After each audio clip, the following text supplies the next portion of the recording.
ارشاد باری تعالیٰ عباد الرحمن، رحمان کے بندے. ایک یہ ہے کہ میں اور آپ کہیں میں اللہ کا بندہ ہوں، ایک یہ ہے کہ میں نام رکھ دوں عبد اللہ، عبد الرحمن، ہم یہ دعویٰ کریں ہم اللہ کے بندے ہیں. دوسرا یہ ہے کہ اللہ تعالیٰ خود یہ فرمائے کہ یہ بندہ میرا بندہ ہے. یہ اصل کمال ہے. کوئی کہے میں بڑا مخلص ہوں، میں مخلص ہوں، میں مخلص ہوں، میں مخلص ہوں، یہ اپنے اخلاص کا ڈنڈورا پیٹنے والے اکثر مخلص کوئی نہیں ہوتے.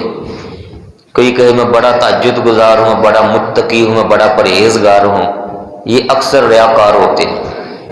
الا ماشاء اللہ 27ویں اس بارے میں اللہ پاک کا فرمانا ہے فلا تزکوا انفسکم، اپنا تزکیہ نفس میرے سامنے مت بیان کرو. اللہ تعالیٰ فرماتے ہیں مت یہ کہو میں بڑا پاک ہوں، مت یہ کہو میں بڑا پرہیزگار ہوں، نہ، فرمایا مجھے پتہ ہے تم کیا ہو. تو جو ہیں ان کے لیے فرمایا ہے عباد الرحمن، جو ہیں میں ان کو اپنا بندہ قرار دیتا ہوں، وہ میرے بندے ہیں.